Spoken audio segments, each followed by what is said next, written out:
Hello friends, तो आपका एक बार फिर से विषय जगत में दोस्तों बहुत-बहुत स्वागत है। आज हम बात करने वाले हैं एयरक्राफ्ट मेंटेनेंस टेक्नीशियन के बारे में कि इंडिया में जो प्राइवेट और जितनी भी कंपनियाँ हैं, यहाँ पर एयरक्राफ्ट मेंटेनेंस टेक्नीशियन की सैलरी आखिर इतनी कम क्यों है?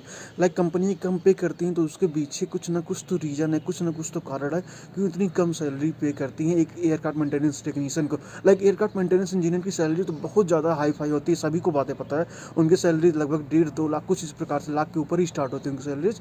लेकिन एक जब टेक्नीशियन होता है तो उसके क्यों इतना ज़्यादा बड़ा डिफरेंस होता है। हाँ ठीक है, डिफरेंस मैं मान सकता हूँ, सर्टिफाई करता है, एक उसका भी इनका टेक्नीशियन का बेसिक्स काम होता है। तो लेकिन क्यों इतना इतना बड़ा डिफरेंस। लाइक सैलरी की बात करें तो नियरली 10 टाइम्स ज़्यादा सैलरी की डिफरेंस होती है, जो मैं ऑलरेडी वीडियो में बता चुका हूँ। तो ऐसा क्यों होता है, आज इस पर हम बात करते हैं, कुछ इस पर डिस्कशन करते हैं आज क्यों ऐसा होता है। जितना मैंने एनालाइज़ किया, जितना मैं समझ पाया हूँ, तो मेरे अकॉर्डिंग क्या क्या कुछ 3-4 टॉपिक्स हैं जिनकी वजह से कम है। तो वीडियो को शुरू करते हैं, लेकिन शुरू करने से पहले चैनल पर है दोस्तों प्लीज़ सब्सक्राइब करना, सपोर्ट करना। तो पहला रीज़न मैं ये बोलूँगा मॉड्यूल सिस्टम जो यहाँ पर। लाइक यहाँ पर एक सिस्टम है कि आपको जो है 5 साल के एक्सपीरियंस के बाद इंजीनियर बनाया जाएगा। तो जो भी लोग जब ज्वाइन करते हैं कंपनी में तो उनको एक एक्सपेक्टेशन दिलाई जाती है कि आप सारे पेपर्स को निकालिए, और जैसे ही आप पेपर्स को निकालेंगे आपके पास एक्सपीरियंस हो जाएगा तो हम आपको इंजीनियर बना देंगे। उस टाइम आपकी सैलरी काफ़ी ज़्यादा हो जाएगी। अभी जो आपका काम चल रहा है उसी पर ही काम करिए। जो एक सबसे ये सिस्टम होता है कि मॉड्यूल सिस्टम।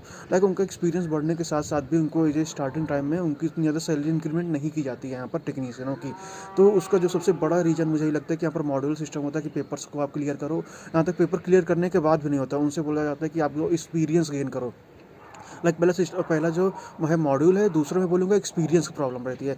कहीं भी कंपनी ज्वाइन करो, कहीं भी कुछ ज्वाइन करो तो लोग यही बोलते हैं कि अभी हम आपको एक्सपीरियंस तो दे रहे हैं, हम आपको एक्सपीरियंस तो दे रहे हैं। उनका यही मतलब रहता है कि आप जब इंजीनियर बनो तभी सैलरी उठाओ, उसके पहले जब आप एयरक्राफ्ट टेक्नीशियन हो तो उसके पहले आपको सैलरी ना उठाओ।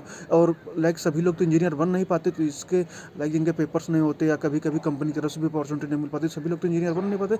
इससे जो है मैक्सिमम का बहुत लोगों का यार बहुत ज़्यादा नुकसान होता है इस अपॉर्चुनिटी, इस मतलब कि इस तरीके के नज़रिए से कि आपके पास आपको हम एक एक्सपीरियंस तो दे रहे हैं, आप चल के इन फ्यूचर इंजीनियर बनोगे तो हम आपको कम सैलरी पर भी एक एक्सपीरियंस दे रहे हैं। तो लोग उसको पेड एक्सपीरियंस के चक्कर में जो है यहाँ पर काफ़ी कम जो है सैलरी के साथ हमें काम करना पड़ जाता है।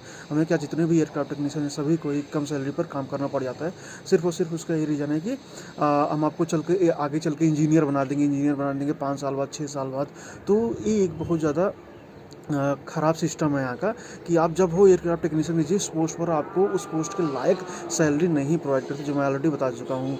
एक बीटेक का फ्रेशर ही कहीं ज़्यादा पा जाता है एयरक्राफ्ट टेक्नीशियन से, जो कि उनका 1-2 साल का अगर उनके पास एक्सपीरियंस है तो मतलब काफ़ी कम एक एयरक्राफ्ट टेक्नीशियन सैलरी पाता है। तो उसका एक सबसे बड़ा रीज़न यही है, मैं बोलूँगा कि मॉड्यूल सिस्टम हो गया, एक्सपीरियंस सिस्टम जो हो गया, ये सब कि आपको हम एक्सपीरियंस प्रोवाइड कर रहे हैं। तो ये कोई बात नहीं होती कि एक्सपीरियंस प्रोवाइड कर रहे हैं और आपको इंजीनियर 5 साल बाद ही हम आपको इंजीनियर बनाएंगे। हाँ, 5 साल बाद ही इंजीनियर, वो तो ठीक सिस्टम है, लेकिन जो स्टार्टिंग टाइम में जो सैलरीज होती है वो काफ़ी कम होती है।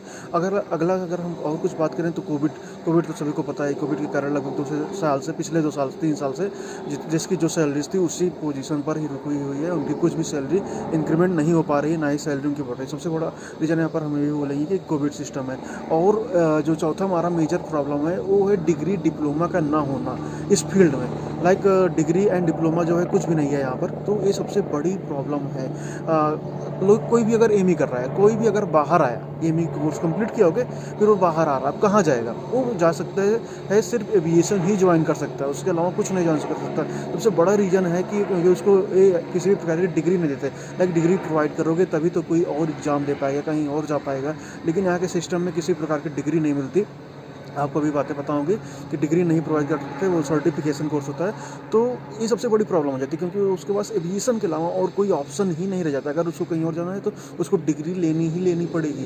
तो यही सबसे ज़्यादा प्रॉब्लम होती है यहाँ पर कि उसको जितने भी कॉलेज से पास आउट हो सबको ही एविएशन में जाना है। तो इसीलिए जो है नंबर ऑफ़ वैकेंसी जो है काफ़ी कम होती है, और उसके लिए जो एम्प्लॉय होते हैं काफ़ी ज़्यादा होते हैं, मतलब मैन पावर बहुत ज़्यादा होती है। तो वो एक 20-25 हज़ार में न रख करके एक इंसान को लगभग 10-10 हज़ार में 2-3 को रख लेते हैं। ये सारे मेंटलिटी चलाई जाती है, सारे मतलब कि उनकी सोच होती है।